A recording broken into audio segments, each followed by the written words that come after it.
저는 오늘 은혜를 베푸소서 에베소서 강의 두 번째로 우리를 택하시고 구원하신 하나님이라는 제목으로 하나님 말씀 증거하도록 하겠습니다. 저는 지난주에 에베소 강의를 시작하면서 바울이 어떤 상황과 어떤 배경 속에서 이 에베소서 편지를 썼는가를 같이 나누었습니다. 바울은 에베소에서 3년 동안 열정을 다해 사역하면서 엄청난 부흥을 경험했었죠. 그런데 한순간에 큰 폭동이 일어나 어쩔 수 없이 그 에베소를 급히 떠날 수밖에 없었습니다.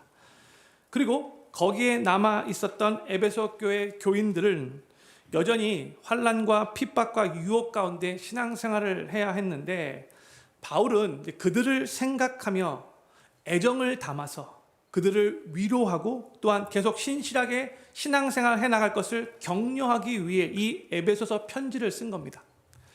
바울은 편지를 시작하면서 인사말에 에베소 교회 교인들을 향하여 성도들, saints라고 그렇게 불렀죠. 죄악이 관영한 세상에 살고 있지만 세상에 소속하지 않은 하나님의 부르심을 받은 하나님 나라의 거룩한 백성이라는 뜻으로 그들을 성도라고 불렀어요. saints. 그 다음에 바울은 에베소 교회 교인들을 그리스도 예수 안에 신실한 자들이라고 또 불렀는데, 여러 핍박과 또 환난과 유혹 속에서도 계속해서 신앙생활을 신실하게 잘 해온 것에 대해서 격려하며 칭찬하는 마음으로 그리스도 예수 안에 신실한 자들이라고 불렀던 겁니다. 그리고 바울은 지금 로마의 옥 안에 갇혀 있었으면서도 불구하고 하나님의 은혜와 평강을 충만하게 경험하고 있었기 때문에 옥 밖에 있었던 에베소 교회 성도들에게도 하나님의 은혜와 평강으로 축복할 수 있었어요. 그렇게 1절과 2절에서 인사말을 했었는데, 지난주에 우리가 나눈 말씀이죠. 이제 바울은 오늘 본문 말씀 3절에 들어와서 곧바로 하나님을 찬양하면서 시작합니다. 찬송하리로다 하기 시작합니다. 그런데 제가 이 3절의 말씀을 나누기 전에 먼저 한 가지 성도들에게 말씀드리고 싶은 게 있어요. 한국말 성경을 봐도 그렇고 또 영어 성경을 봐도 그렇고 이 3절에서 시작한 문장이 6절에 가서 마치는 걸로 피어리어드로 딱 그렇게 번역되어 있지만, 헬라어 원문을 보면은요 3절에서 시작한 이 문장은 14절까지 계속해서 지속되어 갑니다. 그러니까 3절부터 14절까지 한 문장, 원 센텐스라는 거예요. 이 에베소서 1장 3절부터 14절까지의 말씀은 성경 66권 중에 가장 긴 문장이에요. 이 한 문장에 사용된 헬라어 단어들을 다 카운트해 보면 총 202개의 헬라어 단어로 쓰여졌다고 합니다. 왜 바울이 한 문장에 이렇게 많은 단어들을 사용해서 썼을까요? 바울이 지금 환난과 핍박 그리고 유혹 가운데 계속해서 고군분투하며 신앙생활을 하고 있었던 에베소 교회 성도들에게 말해주고 싶은 내용이 있었어요. 그러니까 인사말 끝나자마자 이 말을 제일 먼저 하고 싶었던 건데, 근데 그 내용을 그냥 심플하게 간단하게 말할 수 없어서, 또 심플하고 간단하게 말하고 싶지 않아서 여러 가지 단어들을 사용해요. 여러 가지 형용사들을 사용하여 그것에 대해서 설명하고 싶었기 때문이에요. 예를 제가 들게요. 여기 지금 마이크가 있죠. 이 마이크에 대해서 제가 이 마이크는 좋은 마이크입니다라고 심플하게 말할 수 있어요. 그런데 만약 제가 이 마이크가 얼마나 스페셜하고 얼마나 좋은가를 성도님들에게 알리고 싶다면 이 마이크 좋습니다라고만 끝나지 않죠. 더 많은 단어들을 사용해서 설명하겠죠. 예를 들어 이 마이크는 원래 마이크 제조 분야에서 제일 유명한 사람이, 안무개라는 사람이 무려 20년 동안 연구하고 테스트하면서 정성 들여 디자인한 마이크로서 이 마이크에 사용된 재질은 일반 마이크가 사용하는 재질과는 완전 다르고, 이 마이크는 조용히 살짝만 말을 해도 그 작은 소리까지 다 정확하게 흡수하여 그 소리를 아주 클리어하게 증폭시켜서 보통 방송국에서 사용하는 마이크보다 성능이 훨씬 더 좋고 또 고장도 나지 않아서 이 마이크는 워런티가 무려 10년이나 되고 있는데, 그렇다고 해서 가격이 비싼 것도 아닙니다. 이 마이크는 정말 좋은 마이크 강추합니다. 제가 이렇게 길게 많은 단어들을 사용해서 설명을 하게 되면 제 말을 듣는 사람들이 이 마이크, 정말 좋은가 보구나 이렇게 느끼게 되잖아요. 그리고 설명하는 그 제 마음이 얼마나 좋은가의 그 마음이 더 잘 전달되겠죠. 바로 그 의도로, 바로 그 마음으로 사도 바울이 지금 3절부터 14절까지 길게 여러 단어들을 사용해서 말하고 있다는 거예요. 그러면 바울은 에베소 교회 성도들에게 무슨 말을 하고 싶어서 이렇게 긴 문장으로 설명을 했던 걸까요? 제가 먼저 3절 말씀을 읽도록 하겠습니다. 찬송하리로다. 하나님 곧 우리 주 예수 그리스도의 아버지께서 그리스도 안에서 하늘에 속한 모든 신령한 복으로 우리에게 복 주시되. 바울이 하나님을 찬송하리로다, 이렇게 이 문장을, 긴 문장을 시작하고 있어요. 그런데 뭐 때문에 찬송하냐면 하나님이 그리스도 안에서 하늘에 속한 모든 신령한 복으로 우리에게, 성도들에게 복 주시는 하나님이시기 때문에 찬송하라는 거예요. 근데 여기서 신령한 복이라고 나와 있는데 한국말로는, 영어로 보면 spiritual blessing이죠. 그러니까 세상적인 축복을 말하는 것이 아니라 영적인 축복을 말하는 거예요. 그러면 저희 교회 주제와 연결시켜서 이 영적인 축복을 하나님의 은혜로도 또 그렇게 해석할 수 있어요. 사랑하는 필립교회 성도님들, 우리 하나님은 하늘에 속한 모든 영적인 복으로 하나님의 자녀인 우리에게 복 주시고 은혜 베푸시는 하나님이신 것을 믿으시기 바랍니다. 새해를 시작했는데 우리 하나님이 우리에게 복 주시기 원하시는 하나님이시라는 것을 믿고 새해를 시작하는 것과 하나님은 뭐 다 그런가 보다 하고 시작 달라요. 이걸 믿어야 돼요. 근데 세상적인 복이 아니라 하늘에 속한 신령한 복, 영적인 복을 주시는 분이시라는 거예요. 이것을 보면서 사도 바울이 찬송하리로다, 하나님, 그 하나님을 찬송할 것을 선포하면서 지금 3절 말씀을 시작하는 거예요. 근데 바울이 3절에서 하나님이 하늘에 속한 모든 영적인 복으로 우리에게 복 주시는 분이시라고 하나님을 찬송하리로다라고 외치면서 시작을 했는데, 그 다음에 이제 4절부터 시작해서 14절까지 하나님이 주시는 그 모든 영적인 복 중에서 세 가지 축복을 선별해서 말을 해요. 그러니까 이 바울이 생각하기에 하나님이 주신 모든 그런 영적인 축복 중에서 가장 중요하다고 생각하는 세 가지 축복을 말한 거예요. 그러면 그 세 가지 축복이 무엇인가? 4절부터 6절에서는 성부 하나님께서 우리를 선택하고 예정하신 축복에 대해서 말을 하고 있고요. 그 다음에 7절부터 12절에서는 성자 예수님께서 우리를 구속해 주신 축복에 대해서 말을 하고 있고요.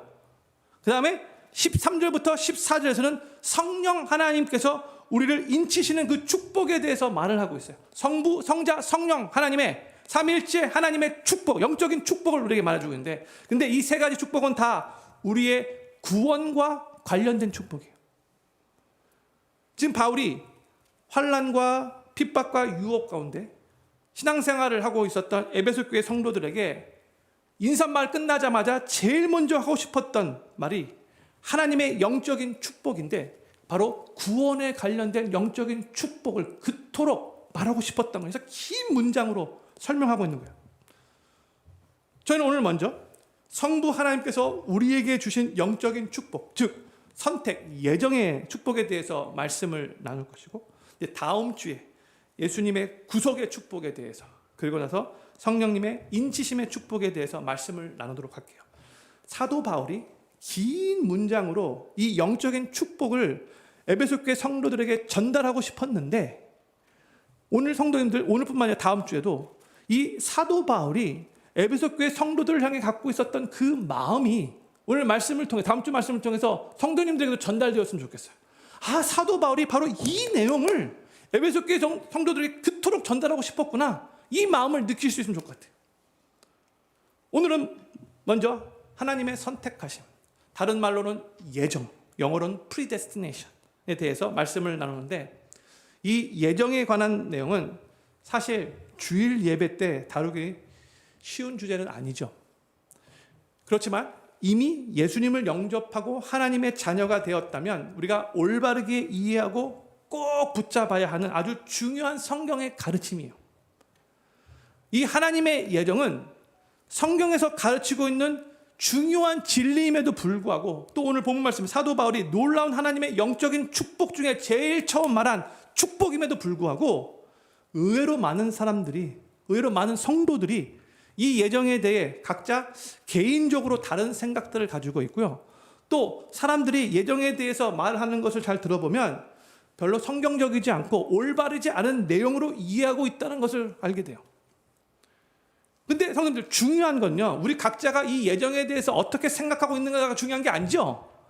하나님의 말씀이 이 예정에 대해서 어떻게 가르치고 있는가를 이해하는 게 중요한 거죠. 저는 오늘 성도님들과 이 예정에 대해서 말씀을 나누게 되어 사실 조금 부담감을 느꼈어요. 그래서 새벽 기도회 때마다 앞에 기도했어요. 그런데 또 동시에 부담감이 있었지만 이 예정에 대해서 주일 예배 때 성도님들과 나눌 수 있게 되어서 또 참 감사하다라는 마음도 갖고 있어요. 오늘 성도님께 부탁드리고 싶은 것은 다들 각자가 가지고 있었던 개인적인 생각들, 선입견들은 일단 다 내려놓으실 수 있기를 바라고 그냥 백지에서부터 이 예정을 새롭게 배우신다는 마음으로 오늘 말씀을 들어주시기를 부탁드립니다. 먼저 하나님의 말씀이 예정에 대해 뭐라고 가르치는가, 오늘 본문 말씀 에베소서 1장 4절부터 6절 말씀을 제가 읽을 텐데 성도님들은 이 눈으로 따라와 주실 때에 밑줄 친 내용에 좀 더 집중해서 눈을 읽으시면 좋을 것 같아요. 제가 4절부터 6절 말씀 읽도록 하겠습니다. 곧 창세 전에 그리스도 안에서 우리를 택하사 우리로 사랑 안에서 그 앞에 거룩하고 흠이 없게 하시려고 그 기쁘신 뜻대로 우리를 예정하사 예수 그리스도로 말미암아 자기의 아들들이 되게 하셨으니 이는 그의 사랑하시는 자 안에서 우리에게 거저 주시는 바 그의 은혜의 영광을 찬미하게 하려는 것이라 했어요. 제가 이 4절부터 6절까지의 말씀을 토대로 먼저 예정에 대한 질문을 던지고 제가 직접 그 질문에 답해 보도록 하겠습니다. 다시 4절 말씀 스크린에 비춰주시면 감사하겠습니다. 하나님이 언제 우리를 예정하셨다고 하고 있어요? 창세전에 우리를 하나님이 예정하셨어요. 그러면 어떤 방법으로 우리를 예정하셨는가? 그리스도 안에서 우리를 택하셨다라고 하고 있죠. 이 말은 예수 그리스도를 믿는 그 믿음을 통해서 우리를 구원받도록 하나님이 예정하셨다는 거예요. 방법이 예수 그리스도를 믿는 믿음이었다는 거죠. 그러면 이 예정의 목적은 무엇인가? 거룩하고 흠이 없게 하시려고 하나님이 우리를 예정하시고 구원해 주셨는데 그냥 구원해 주신 것에만 목적이 있었던 것이 아니고요. 결국 구원받은 다음에 우리를 거룩하게 하고 흠이 없게 하시기 위해서 그 목적으로 우리를 예정하여 구원해 주셨다는 거예요. 이번엔 5절 말씀 붙여주세요. 그러면 예정의 결과는 무엇인가? 하나님의 아들들이 되게 하시기 위해서요. 하나님의 아들들이 되게 하신 거예요. 하나님은 우리를 예정하시고 구원해 주셨기 때문에 우리는 온 우주 만물을 창조하시고 만유의 주제가 되시는 그 하나님의 자녀가 된 거예요. 6절을 비춰주세요. 그러면 예정에 대한 성도의 마땅한 반응은 무엇인가? 하나님의 은혜의 영광을 찬미하게, 즉 찬양하게 되는 거예요. 이게 마땅한 반응이에요. 이 예정에 대해서 올바르게 이해하게 되면 자연적으로 하나님 앞에 감사하며 찬양이 나온다는 거죠. 근데 보세요. 6절에서 하나님의 예정을 말하면서 또 하나님의 은혜의 영광으로 말하고 있어요. 이 말은 하나님이 우리를 예정하시고 구원하신 것이 하나님의 은혜이고 하나님의 영광이라는 뜻이에요. 성경에서 이렇게 확실하게 예정이라는 단어를 사용하고 있잖아요. 하나님께서 우리를 창세전에 택하시고 구원하셨다라고 그렇게 선포하고 있기 때문에 이 예정에 대해서는 그 어떤 크리스천들도 부인할 수 없어요. 나는 예정 믿지 않아. 이렇게 말하는 사람은 좀 크리스천인가? 퀘스천 마크가 들어요. 성경에서 확실하게 말하고 있는데.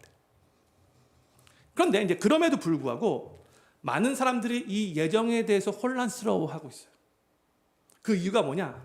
항상 두 가지가 대립되는 것 같이 들리기 때문에 그래요. 하나님의 예정에 대해서 말할 때 하나님의 주권과 하나님의 선택, 그리고 우리 인간의 자유의지, 이 두 가지가 항상 서로 대립되는 것 같이 들리죠. 그래서 헷갈리는 거예요. 오늘 이 말씀 잘 이해하며 들으시면 좋을 것 같아요. 잘 따라오시면 끝나고 나서 그게 정말 예정이구나. 하나님 더 찬양하게 될 거예요. 2부를 마치고 수많은 성도님들 저한테 너무너무 귀한 깨달음 감사하다고 말해주셨어요. 누가 성도님들에게 예수님을 어떻게 믿었습니까? 이렇게 질문을 하게 되면 아마 성도님들마다 다 다른 대답을 하실 것 같아요. 그렇죠? 어떤 사람은 어려서부터 그냥 부모님 쫓아 교회 나갔기 때문에 어떻게 예수님을 영접했는지 솔직히 잘 모르게 나는 모태신앙입니다 라고 그렇게 말하는 사람이 있죠. 어떤 사람은 예전에 미국에 이민 왔는데 주위에 있는 다 한국 사람들이 교회를 나가고 있었기 때문에 안 나가면 안 될 것 같아서, 또 교회 나가면 김치 먹을 수 있다 그래서 교회에 나갔다가 그래서 예수님 믿게 된 사람들도 있어요. 그렇죠? 어떤 사람은 결혼은 해야 할 것 같은데 딱히 주위에 아는 여자는 없고, 그래서 여자 만나러 교회에 나갔다가 예수님도 만나고 여자도 만나 결혼한 사람도 있어요. 전 교회 어떤 전도사님 얘기예요.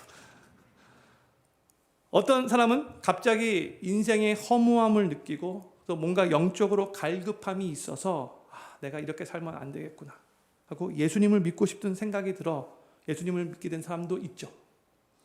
또 어떤 사람은 어릴 때 부활절이나 뭐 추수감사 주일 때 교회에 가면 계란 준대, 과자 준대, 친구의 그 꼬실레이션에 넘어가서 교회에 맛있는 거 먹으러 갔다가 결국 예수님을 믿게 된 사람도 있죠.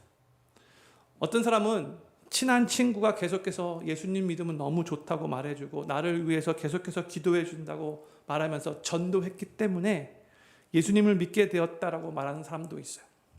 다 다양한 계기로 교회를 다니기 시작하고 예수님을 믿게 되었는데, 그런데 예수님을 믿고 나서 구원받게 된 성도들 각자가 자신의 삶을 돌아보며 하는 말 중에 공통적인 말은 뭐냐면 이거예요. 하나님께서 여러 환경들을 조성하시고 또한 여러 사람들을 만나게 하시고 나의 삶을 인도하셔서 결국 내가 예수님 믿고 구원받게 되었습니다. 이 고백은 항상 동일해요. 어떻게 보면 내 선택으로 교회에 나간 것 같은데, 어떻게 보면 내 선택으로 예수님 믿게 된 것 같은데 거기에는 하나님의 인도하심이 있었고 하나님의 섭리가 있었고 하나님의 손길이 있었다는 거죠. 그런데 이렇게 말을 하면 또 나의 선택과 결정에 의해 교회에 나가고 결국 예수님을 믿었다는 이 말과 하나님의 인도하심에 의해 교회에 나가 예수님을 믿게 되었다는 이 두 말이 또 서로 상반되게 들리는 것 같이 들리잖아요. 하나는 인간의 자유의지에 관한 말이고 하나는 하나님의 주권에 관한 말인데, 그렇다면 우리는 이 둘을 어떻게 화합시켜서 이해해야 할까요? 우리의 지식으로 100% 정확하게 다 이해할 수는 없겠지만 그래도 이 내용을 이해하기 위해 최선을 다해 노력은 해야 돼요. 이것을 이해하는 것이 예정에 대해서 올바르게 이해하는 중요한 열쇠가 되기 때문에 인간의 자유의지, 하나님의 주권적인 선택, 이 두 가지를 잘 화합시켜서 이해하는 게 중요해요.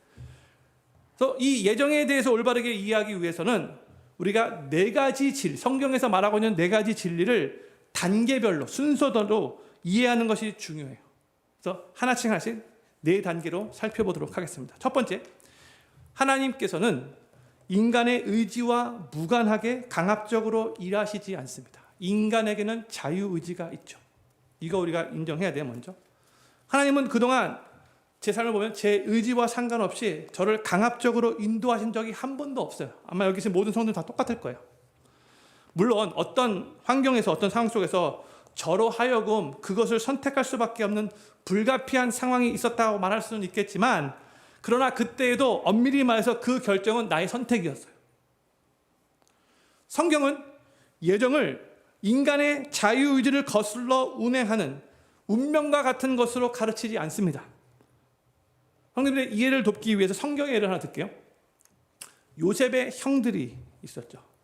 요셉을 애굽의 노예로 팔았어요. 형들인데 그들이 요셉을 노예로 팔았던 이유가 뭐예요? 요셉을 향한 시기와 질투 때문이었죠.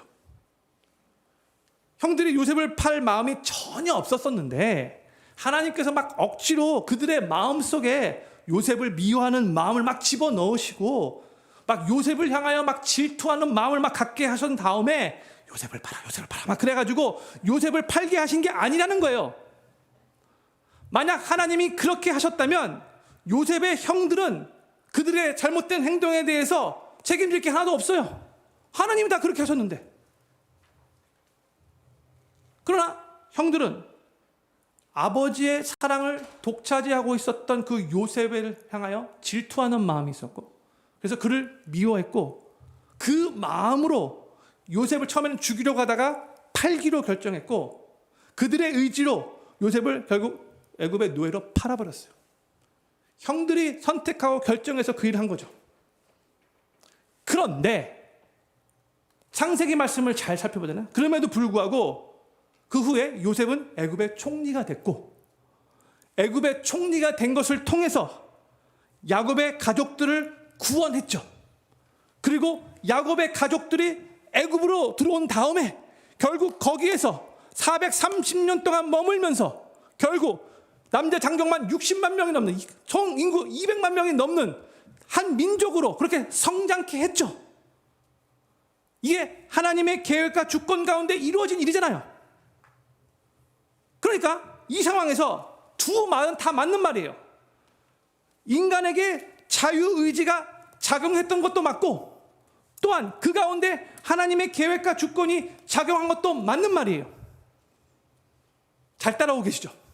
성경은요, 인간의 자유의지를 인정하고, 또한 그 가운데서도 하나님의 주권적인 그런 선택도 그대로 선포하고 있어요. 인간 스스로 선택할 수 있도록 하나님께서 우리 인간들에게 자유의지를 주셨어요. 그렇죠? 이거 부인할 수 없어요. 근데 두 번째 포인트는 그런데 우리가 하나님의 예정에 대해서 또 꼭 알아야 할 진리가 하나 더 있는데, 두 번째, 인간의 자유의지는 인간의 능력 한계 안에서만 유효하다는 것을 이해하세요. 저는 저의 선택으로 내가 원하는 거 할 수 있어요. 그렇죠? 제가 그러진 않겠지만 제가 지금 설교하고 있다가 저 방금 들어가고 싶으면 들어갈 수 있어요. 그러지 않겠지만, 그렇죠? 제 선택으로, 그렇죠? 할 수 있어요. 그러나 저는 하늘을 날 수 없어요. 날고 싶지만 날 수 없어요. 왜요? 저에게는 하늘을 날 수 있는 능력이 없기 때문이에요. 한번 날아보려고 절벽에서 떨어지면 죽는 거예요. 날 수 없어요. 근데 성도님들, 바로 이 개념으로 예정을 이해해야 돼요. 이스라엘 백성들이 출애굽을 한 후에 홍해를 건너기 전에 애굽 군대가 뒤쫓아왔잖아요. 그런데 홍해가 가로막고 있었기 때문에 이스라엘 백성들은 앞으로 나아갈 수도 없었고, 또 왔던 길로 돌아갈 수도 없었어요. 앞으로 가면 홍해에 빠져 죽는 거고, 돌아온 길 돌아가면은 애굽의 군대에서 죽게 되는 거예요. 진퇴양난의 위기였어요. 그렇죠? 바로 그 상황에서 이스라엘 백성들이 간절히 원했던 게 뭐예요? 홍해를 무사히 건너서 애굽의 군대의 공격으로부터 벗어나는 거였잖아요. 살고 싶었잖아요. 그런데 그럼에도 불구하고 그들에게는 물 위를 건널 수 있는 능력이 있었어요? 없었어요? 없었죠. 마음은 있었지만 없었죠. 바로 그때 이스라엘 백성들이 그 위기 앞에서, 진퇴양난의 위기 앞에서 막 두려워 떨고 있었을 때에 하나님께서 홍해를 가르시는 기적을 베푸셨어요. 그리고 그들은 다 그 기적 앞에서 기뻐했고 감사했고요. 홍해를 건넌 후에 춤추면서 하나님 찬양했어요. 구원을 경험한 거예요.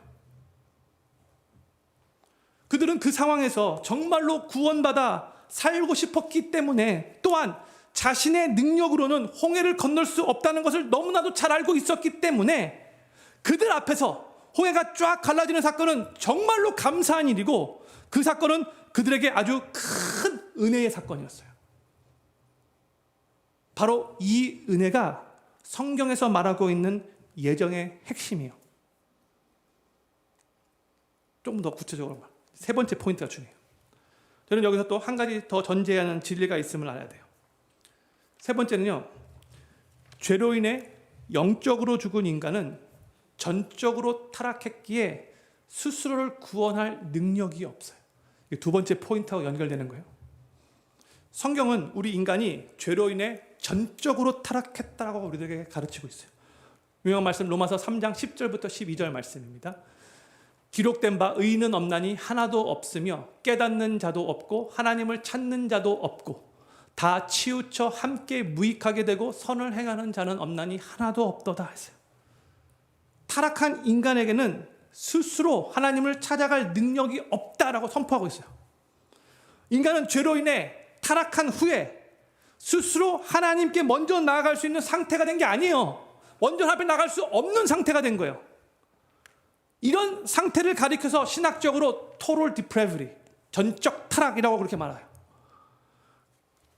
인간은 전적으로 타락해서 스스로 하나님을 찾을 수도 없고 또 스스로 구원할 능력도 없어요. 그런데 성도님들, 만약에 인간이 그런 상태에서 진리를 깨닫게 되고 하나님을 찾게 되고 그래서 구원을 받게 되었다면, 결론적으로 만약 그 일이 전적으로 타락한 우리 인간들에게 일어났다면, 그러면 그 일은 누가 하신 걸까요?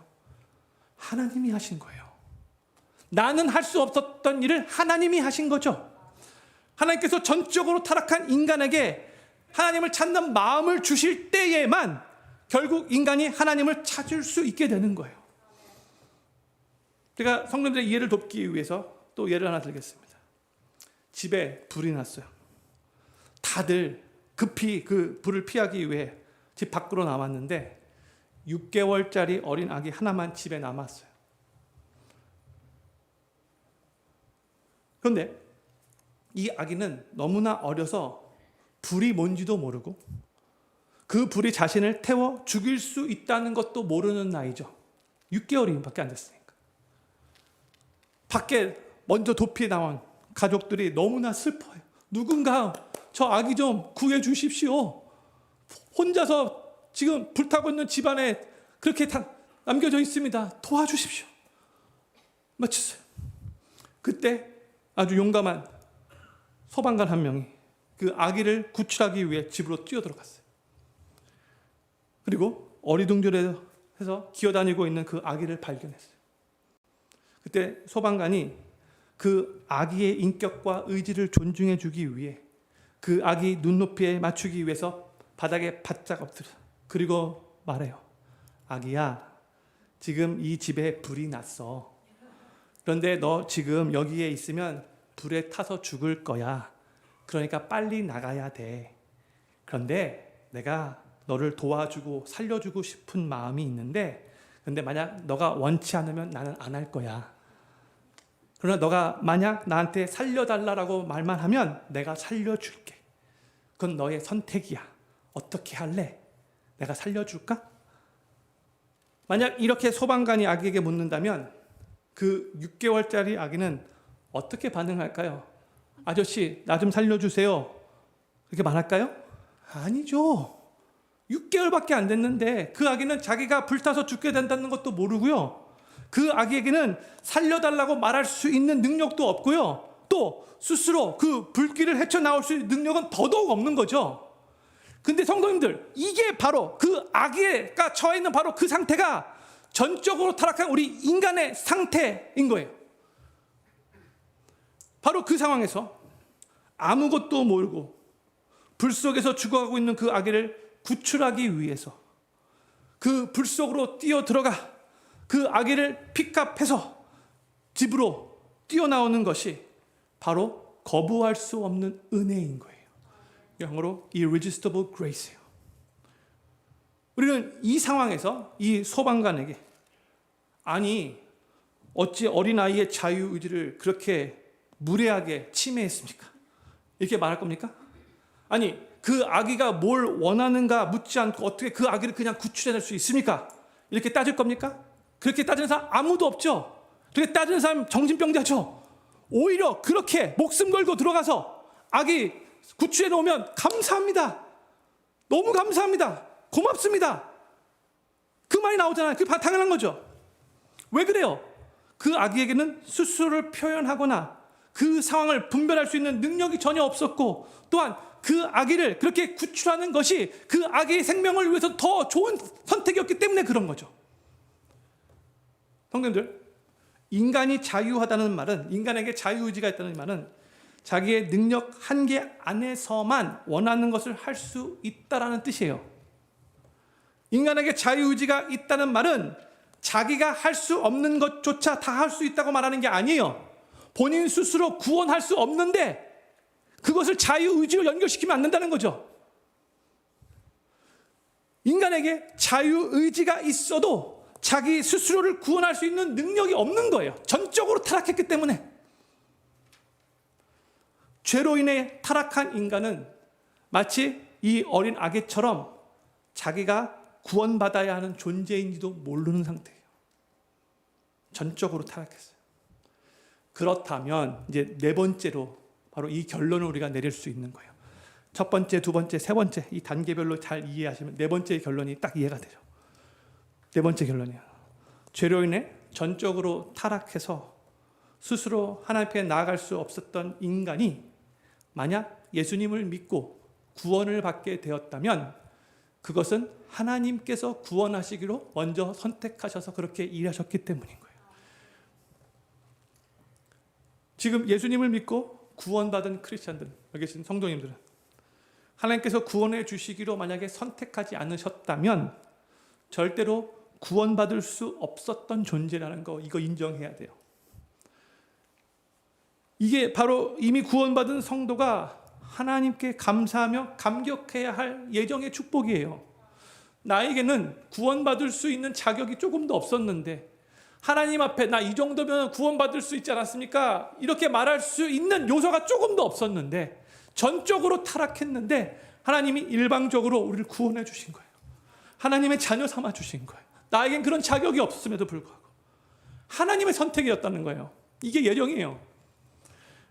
예수님께서 한 번은 제자들에게 이런 말씀을 하셨어요. 요한복음 15장 16절 말씀. 너희가 나를 택한 것이 아니요 내가 너희를 택하여 세웠나니 했어요. 예수님이 제자들을 택하셨대요. 또한 6장 44절에서는 또 예수님이 이런 말씀을 하셨어요. 나를 보내신 아버지께서 이끌지 아니하면 아무라도 내게 올 수 없으니. 하나님이 이끌어 주셔야지만 예수님께로 갈 수 있다는 거죠. 우리가 예수님을 믿게 된 것은 우연히 일어난 게 아니에요. 창세 전부터 하나님께서 우리를 구원하시려고 선택하셔서 계획하셨기 때문에 우리가 지금 구원받고 하나님의 자녀가 된 거예요.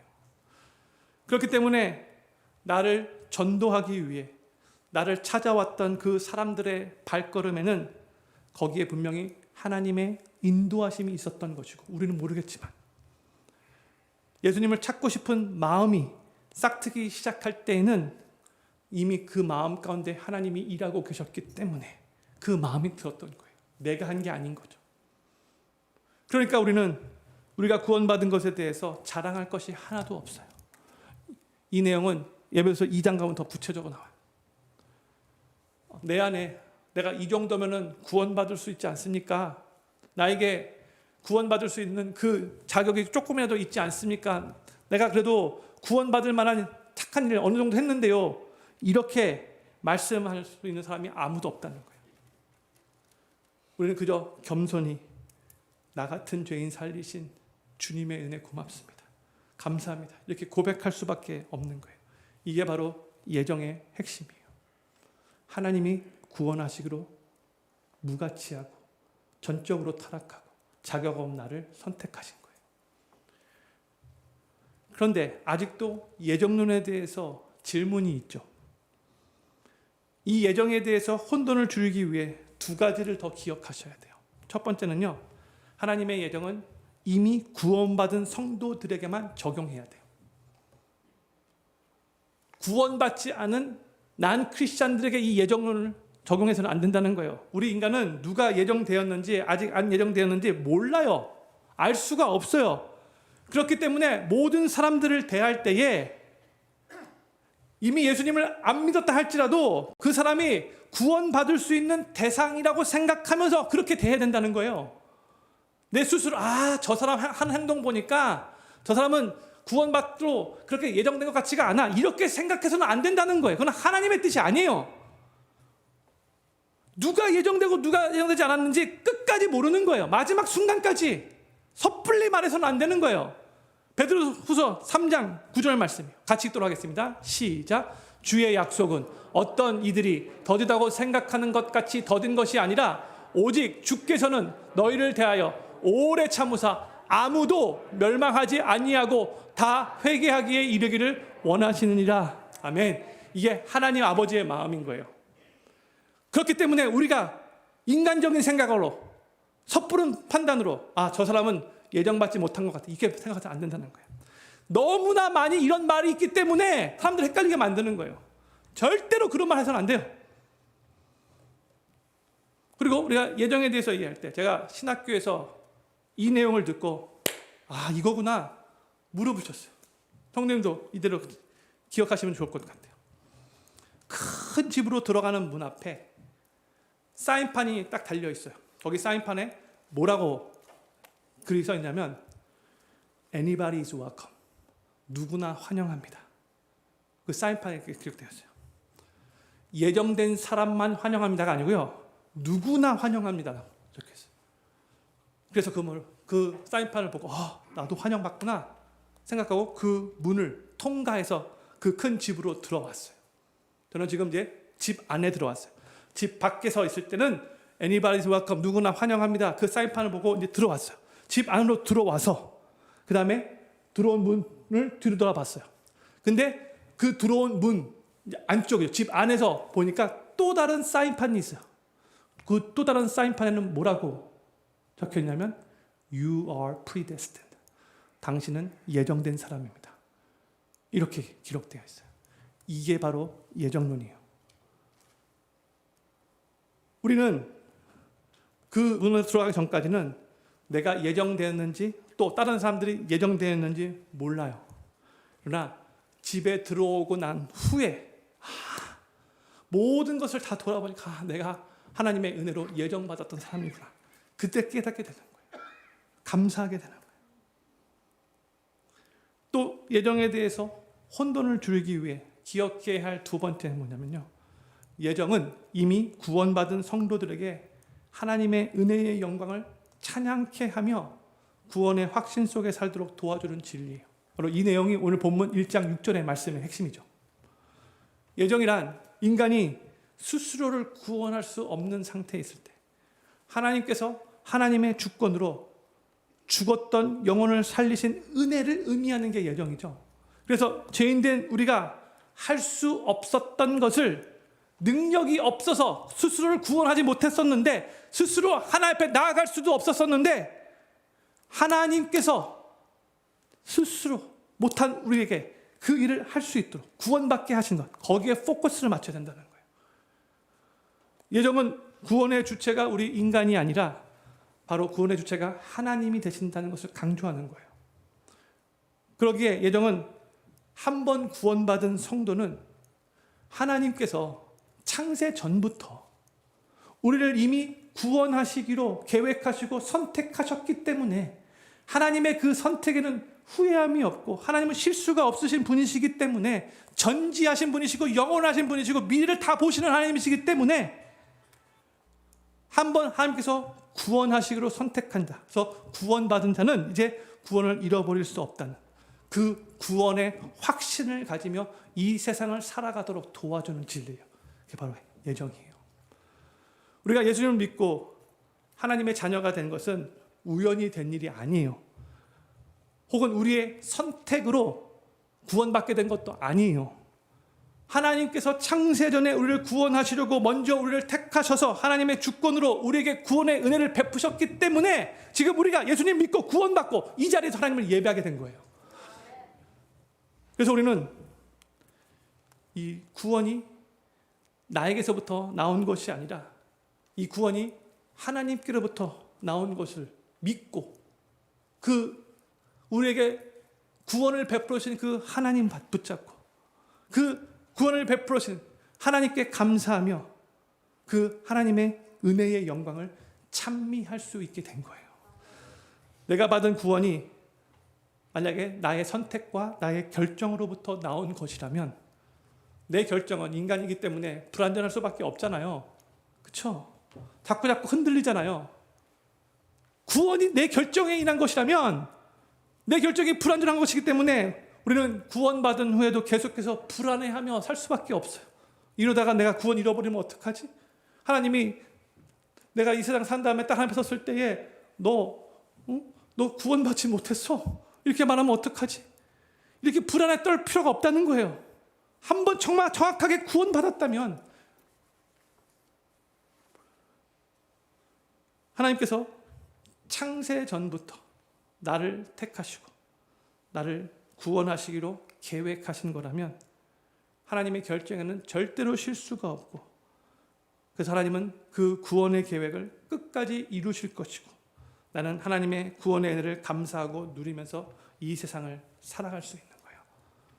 그렇기 때문에 사도 바울은요, 지금 환난과 핍박과 유혹 속에서 고군분투하며 계속 신앙생활하고 있었던 에베소 교회 성도들에게 하나님이 주시는 그 영적인 축복에 대해서 말하면서 제일 먼저 우리를 구원의 확신 가운데 이 세상을 살도록 도와주는 이 하나님의 예정에 대해서 말을 한 거예요.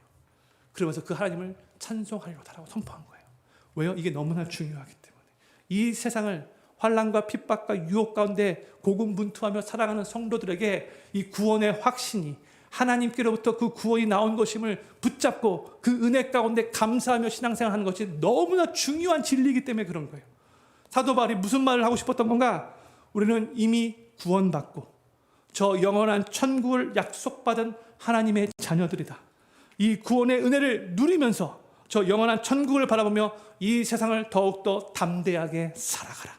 이 말을 선포하고 싶었던 거예요. 저는 필그림교회 모든 성도님들이 사도 바울이 에베소 교회 성도들에게 알리고 싶었던 바로 그 핵심 내용, 우리를 구원하시기 위해 창세전부터 우리를 선택하시고 우리의 구원을 계획하신 하나님 아버지의 은혜에 감사하실 수 있기를 바라고, 하나님이 우리에게 베풀어 주신 그 구원의 은혜를 이 세상에서부터 누리시면서 저 영원한 천국을 바라보며 이 세상을 더욱더 담대하게 살아가실 수 있게 되기를 우리 구주 예수님의 이름으로 간절히 축원합니다. 우리 다 같이 자리에서 일어나셔서